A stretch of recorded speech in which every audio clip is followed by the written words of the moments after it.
รักห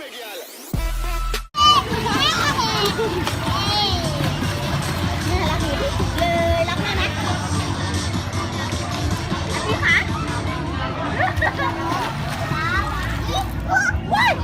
อันนับก่อน1 2อ่ะพี่ขาเอาตีขาตีขาว่ะตีขาตีขาไปพี่น้อยเริ่มลงมาว่าจะหรือเปล่าต้องใส่ชูชีพพี่น้อยไม่มีชูชีพว่าต้องใส่ตัวนี้นี่ว่าตัวที่ใส่ได้ไหมไม่ได้นะเขาใส่แล้วอ๋อไม่ใช่มันปรับเด็กพูดเดี๋ยวก่อนแม่เหนื่อยอุ้ยพี่น้องคุณพ่อใกล้ๆหน่อยใกล้ๆโอ้โหดูหลานเจ้าถ่ายรูปไปเลยยืนเองว่า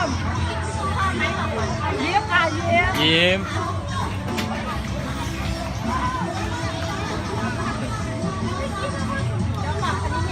พี่จะเก่งนะหนูพ่อหน้าลูกมา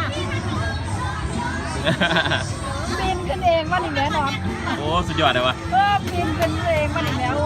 แล้วก็ยืนเองว่ายืนเองว่าโทรศัพท์พี่น้องกันค่ะแตกเลยไม่แตกเพิ่มแตกเลยแตกเพิ่มวันบอกก็นานมากสร้างกระดูกแล้ว3 อย่างนึงไปสร้างเขาลืมแล้วมันยังมาถามอยู่ว่าป่าพวกนี้เอาเปลี่ยนอย่างอื่นบอกกันสร้าง3 อย่างนึง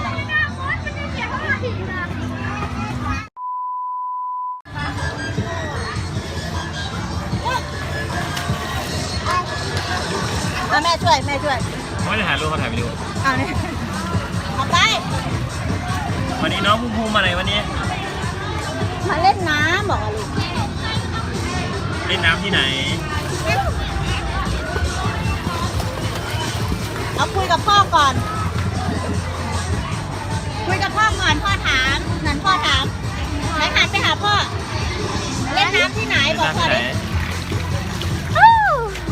แม่มาได้ไหมมาเลยแม่จ๋าไปเลยโอ้วันพ่อมาเลยไม่ต้องกลัวภูมิถ้ากลัวแม่ไม่รับแล้วไหนบอกมือบ๊ายบายพ่อบอกมือบ๊ายบายพ่อไหนบ๊ายบายพ่อก่อนบายไปหนูจะถีบเอาขาลงเอาแขนจับโอเครู้หันไปหาพ่อเลยโอ้โหตัวไหนทำดิ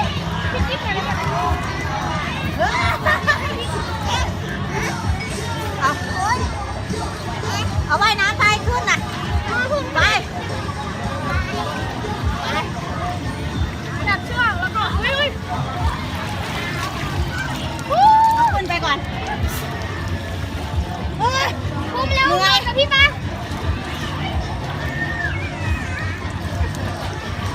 เล่นสไลเดอร์น่าจะดุกว่านี้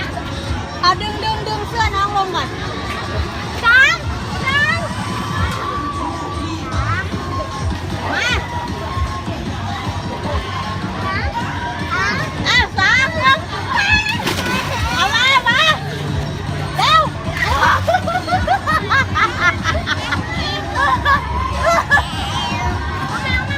อะไรลูก